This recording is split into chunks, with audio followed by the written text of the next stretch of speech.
The Ha Giang Loop is one of the most famous experiences in Vietnam. It's a 370-kilometer multi-day motorbike journey through the mountains of northern Vietnam. And over the years, it's become almost legendary among travelers. Imagine riding a motorcycle for hours, day after day, in the middle of the most iconic mountain scenery. However, the experience is no longer a hidden gem. Years ago, you could have done that motorbike ride by yourself, but these days you will be surrounded by hundreds of other people doing the same thing. But despite all the tourism, people always say to me that this was one of the most amazing experiences of their lives and that I shouldn't skip it when visiting Vietnam. So I've decided it's time to do it, and I want to bring you with me on this adventure. I'm actually super excited for this trip because I have no idea what to expect. So let's go get some breakfast and get ready for the trip.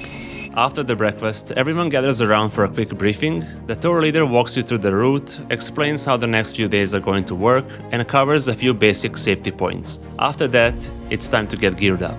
I don't know, none of these helmets really fit me properly. With all the gear sorted, we made our way to the meeting point. This is where everyone comes together for the first time with their bikes and easy riders. And just like that, it's finally time to begin the Ha Giang Loop. Oh, it's gonna be a fun 4-day trip. I can already tell. Man, I'm so happy to be here. The first day takes us from Ha Giang City to the small village of Du Gia, covering around 80 kilometers to the mountains of northern Vietnam. And before long, we were surrounded by the scenery that makes the Ha Giang Loop so famous. And the weather is absolutely perfect. I couldn't have picked a better time to do this loop. The scenery along the Ha Giang Loop is one of the most beautiful you can find in Vietnam. And what makes this experience so special is that these are some of the most remote parts of the country. Unless you do this tour, chances are you'll never come across places like this. But the further we got from Ha Giang City, the more obvious it became just how isolated these areas really are. And the most obvious sign are the roads, which are mostly narrow mountain roads that are poorly maintained. I'm not gonna lie, this road is a bit sketchy. I would not be comfortable riding here by myself, but thank God I have a driver who knows what he's doing.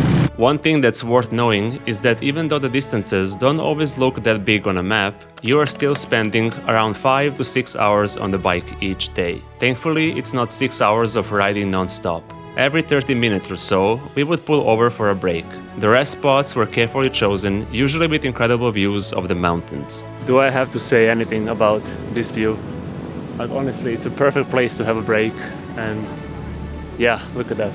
It's like Avatar in real life. One thing I quickly realized is that every day on the loop has its own highlight. For the first day, that highlight was the Du Gia waterfall.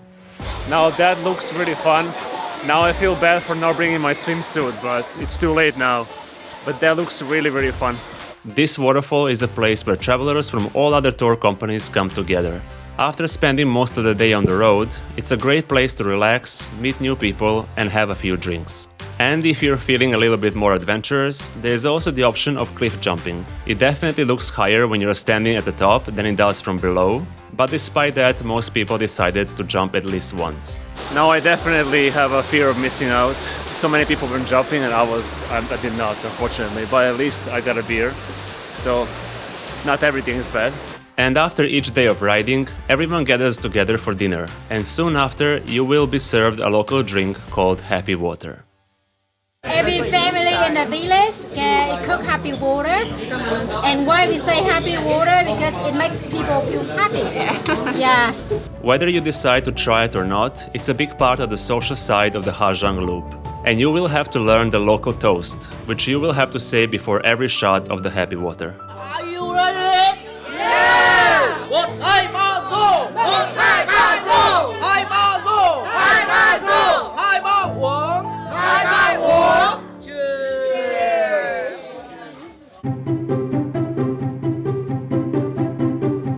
Good morning, everyone. So it's the second day in Ha Giang. Let's go and get some breakfast and get ready for day 2, which should be even more amazing than the day 1 was. Today's ride would take us roughly 100 kilometers north to the town of Meo Vạc, passing through some of the most remote parts of the Ha Giang along the way. The further we went, the more it felt like we were exploring parts of Vietnam that few people ever get the chance to see. The only downside is that after spending 6 hours on the bike day after day, your body definitely starts to feel it. I'm not gonna lie, my ass feels very sore. I expected to feel sore after yesterday, but Jesus Christ, this is too much. The first highlight of the day 2 was something I definitely wasn't expecting: a bamboo raft ride on the river. The raft itself is exactly what it sounds like: a floating platform made from bamboo, drifting along the water while you're surrounded by mountains on all sides. There's not much to do except sit back, enjoy the views, and jump into the freezing water if you're brave enough. Again, I feel bad for not bringing my swim shorts. Just go in your underwear. Nah. After the bamboo raft, it was time to get back on the bikes and continue towards the next highlight of the day. One thing that surprised me throughout the whole trip was how quiet it felt on the road. Before coming here, I imagined hundreds of people doing the Ha Giang Loop at the same time, and in reality, that's probably not far from the truth. Every now and then, you'll pass another group of riders, but it never felt crowded or overrun with tourists. I also realized that having a small tour group like ours is a big advantage. What I really love about this tour so far is that we're only a group of 7 people. Usually when you book tours through like agencies or like hostels, they have like 30 or 40 people in one group, and that's a big problem because there's so many people, and that means you have to move fast and you spend less time in each location. So if you're planning to do this loop, I highly recommend to look for tours that are between 7 and 10 people per group, because that's the perfect number. It was time to head towards the second major highlight of the day, the boat ride on the No Kwe River. So far on this trip, we were always on the mountain roads, and we saw this river a few times in the distance, from the road or during our breaks. So it was nice to finally get down here and enjoy the ride. The boat ride took approximately 45 minutes, but after that we had another hour of driving to our next homestay. Honestly, so far this tour has been a blast, and I cannot wait to see what the day 3 is going to bring.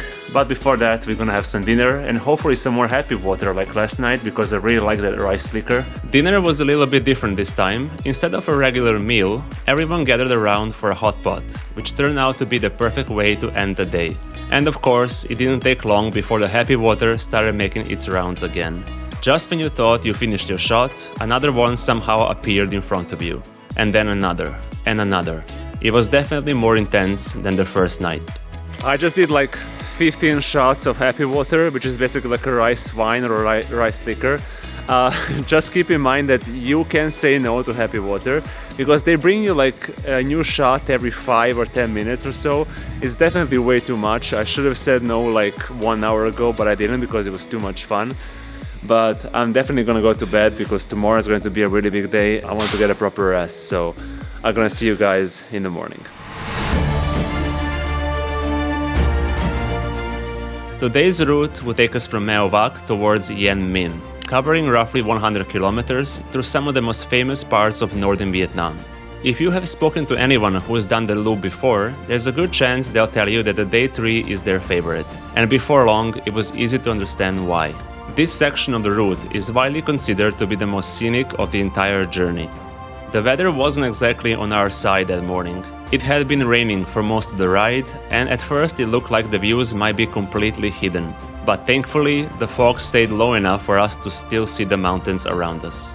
Tell me if you know any better place for having a coffee than this. Look, you can see the whole valley below, the river where we did the cruise yesterday. Like, I don't know, you don't get to see the views like this every day. As it turns out, I might have spoken a little too soon about the weather. Not long after that, the rain started coming down again, and with it, the temperature dropped a few more degrees. That's when I was especially glad I had chosen Road Kings. They're one of the few companies that provide proper rain protection, which made a huge difference once the weather turned. You literally cannot see anything. I know it looks way better on the video than it does in real life, trust me. For the next hour or so, the rain didn't stop. We were cold, wet, and by that point, nobody was really enjoying being on a motorbike anymore. It was easily the toughest stretch of the entire trip so far. The weather ended up being so bad that some of the highlights we were supposed to visit that day had to be cancelled. That left us with only 2 major stops still on the schedule: a traditional local village and the border area between Vietnam and China. At that point, we were just hoping the weather would improve enough for us to be able to enjoy what was left of the day.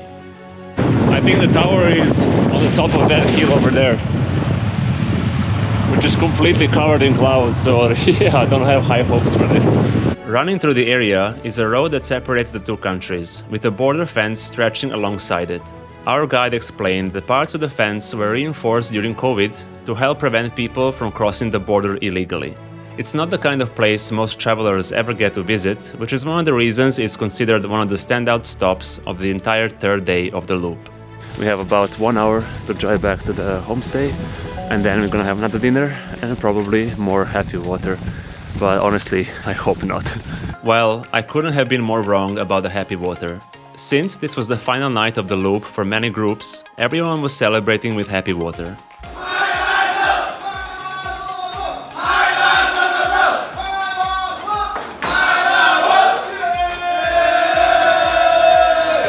It also turned out to be a great place to meet people from other tour groups. Some of them are actually doing the loop in the opposite direction and had only just started their trip that day. It was funny how some people were celebrating the end of the tour, while others were excited for the next 3 days. And that's the end of our third day here in Ha Giang Loop, and honestly I cannot believe that it's almost over. The people I met were amazing, the tour guides were amazing, the experiences were everything was simply amazing up to this point. I'm gonna leave you guys off for tonight, I'm gonna go to bed, and I'll see you tomorrow morning. It was time for the fourth and final day of the Ha Giang Loop. Unlike the previous days, which were packed with major stops and activities, today was mostly about making our way back to Ha Giang City. That also meant covering some of the longest distances of the entire trip. And if that wasn't enough, the weather had one final challenge waiting for us. The temperature dropped even lower than the day before, making the long ride feel even longer.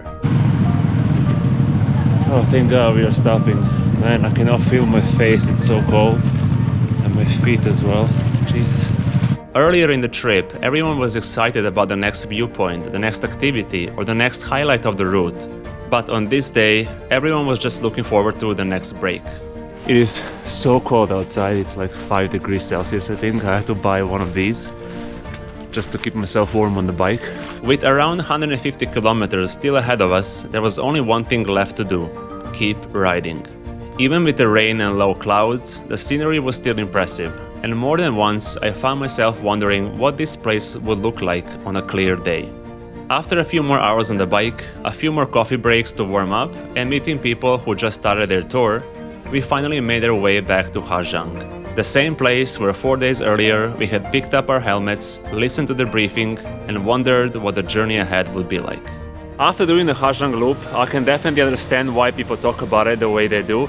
It was one of the best experiences of my life. Yes, it's busy, yes, it's touristy, there's many riders on the road, but honestly it doesn't feel like it because the groups are so spread out. You don't see that many bikes on the road when you're actually there. And I cannot recommend it highly enough. If you get a chance, please do this trip, because this is one of those experiences you can have only once or twice in your life. And I'm super happy that I actually did it. And yeah, I hope you got some value from this video, and I hope you're going to book that trip soon. Thank you so much for watching, and I'll see you in the next one.